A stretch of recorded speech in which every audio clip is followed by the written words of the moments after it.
अज्ञान अज्ञान को मिटाओ। जब जब दुख हो, परेशानी हो, भय हो, तब समझ लेना कि यह अज्ञान की उपज है। कहीं न कहीं नासमझी को पकड़ा है, इसीलिए दुख होता है। विकार उठे तो समझ लो कि नासमझी है, इसीलिए बह गए हो विकार में। फिर बहते ही ना रहो, सावधान हो जाओ। विकारों ने सबक सिखा दिया कि इसमें कोई सार नहीं, परेशानी के सिवा और कुछ नहीं है। क्रोध ने सिखा दिया कि इसमें हानि के सिवा और कुछ नहीं है। मोह ने सिखा दिया कि इसमें मुसीबत के सिवा और कुछ नहीं है। काम शाश्वत नहीं है, राम शाश्वत है। काम आया और गया, लेकिन राम तो पहले भी था, अब भी और बाद में भी रहेगा। अपने राम स्वभाव को जानो, अपने शांत स्वभाव को जानो, अपने अमर स्वभाव को जानो, अपने चिदघन चैतन्य राम को जानो। उस राम को जानने वाला राम से अलग नहीं रहता, वह राममय हो जाता है। करिए नित सत्संग को।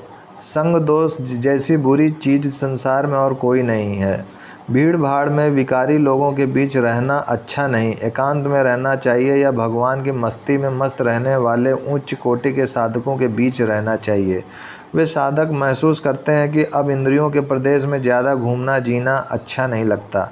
इंद्रियातीत आत्मभाव में ही सच्चा सुख है।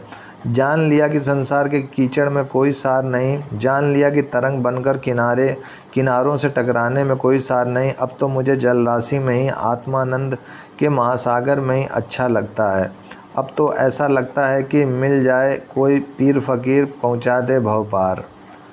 ओम ओम। सावधान, अनुभवी आदमी प्रकृति की एकाध थप्पड़ से चेत जाता है, और नहीं चेतेगा तो दूसरी मिलेगी, तीसरी मिलेगी। संसार में थप्पड़ मार मार कर प्रकृति तुम्हें परमात्मा में पहुंचाना चाहती है। समझ कर पहुंचना है तो तुम्हें हंसते खेलते हुए पहुंचा देने के लिए वह प्रकृति देवी तैयार है। अगर नहीं मानते हो, संसार में मोह ममता करते हो, तो मोह ममता की चीज़ें छीन कर, थप्पड़े मार कर भी तुम्हें जगाने के लिए वह प्रकृति देवी सक्रिय है। वह है तो आखिर परमात्मा की ही आह्लादनी शक्ति। वह तुम्हारी शत्रु नहीं है, शुभ चिंतक है। ओम ओम ओम।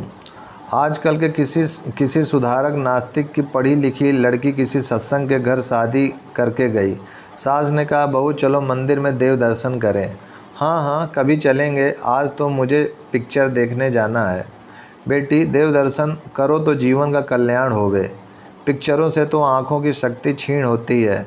बंद थिएटरों में ऐसे वैसे लोगों के श्वासोश्वास, अपान वायु, बदबू की अशुद्धि प्रचुर मात्रा में होती है। अशांति और विलास के वाइब्रेशन अपना अंतःकरण मलिन करते हैं।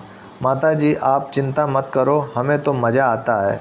आप मंदिर में जाओ, मैं परसों तरसों आपके साथ चलूँगी, आज तो रहने दो। इस प्रकार सास जी को टालते टालते आखिर उस सुधारक के परिवार से आई हुई आधुनिक लड़की ने एक दिन सास जी के साथ मंदिर जाना कबूल किया। उसने अपने नाज नखरों से पति को वश कर लिया था और सास को बेवकूफ़ मानती थी। भगवान ने अकल तो दी है, लेकिन भक्तों को बेवकूफ़ मानने वाली जो अकल है वह देर सवेर नष्ट हो जाती है। तर्क ठीक है, लेकिन कुतर्क करके भक्त की श्रद्धा तोड़ना अथवा कुतर्क करके अपने विषय विकारों को पोषना, भक्ति और सदाचार के मार्ग को छोड़ देना, यह तो पूरे बिगाड़ की निशानी है। नास्तिक सुधारक के घर में पनपी हुई वह फैशनेबल लड़की हार श्रृंगार से देह को सजाकर मंदिर में गई। मंदिर का द्वार आते ही वह चीखी, मैं मर गई रे, मुझे बचाओ बचाओ, बड़ा डर लगता है। सास ने पूछा, आखिर क्या हुआ? मुझे बहुत डर लगता है, मैं अंदर नहीं आ सकती, मुझे घर ले चलो, मेरा दिल धड़कता है, मेरा तन कांपता है। अरे बोल तो सही, है क्या? वह देखो, मंदिर के द्वार पर दो दो शेर मुंह फाड़कर खड़े हैं, मैं कैसे अंदर जाऊंगी? सास ने कहा, बेटी ये दो शेर हैं, लेकिन पत्थर के हैं, ये काटेंगे नहीं, कुछ नहीं करेंगे। वह लड़की अकड़ कर बोली, जब पत्थर के शेर कुछ नहीं करेंगे तो मंदिर में तुम्हारा पत्थर का भगवान भी क्या करेगा? उस पढ़ी लिखी मूर्ख स्त्री ने तर्क तो दे दिया, और भोले भाले लोगों को लगेगा कि बात तो सच्ची है। पत्थर के सिंग काटते नहीं, कुछ करते नहीं, तो पत्थर के भगवान क्या देंगे? जब ये मारेंगे नहीं तो वे भगवान संवारेंगे भी नहीं।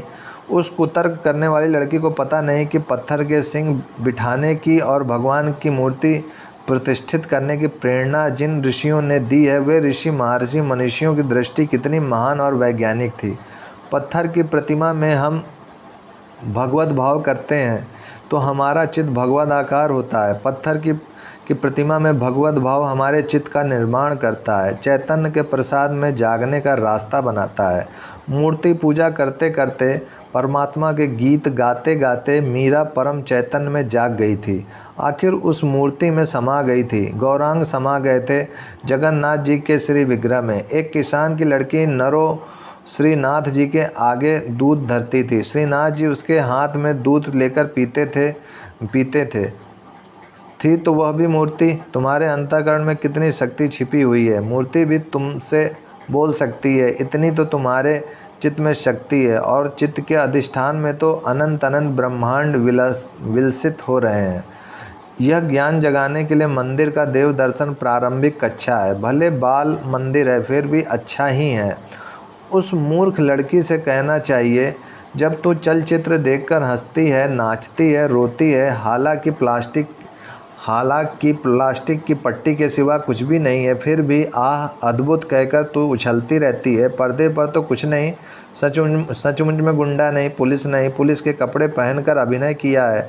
रिवॉल्वर भी सच्ची नहीं होती, फिर भी गोली मारते हैं, किसी को हथकड़ियाँ लगती हैं, डाकू डाका डालकर भागता है, उसके पीछे पुलिस की गाड़ियाँ दौड़ती हैं, ड्राइवर स्टीयरिंग घुमाते हैं।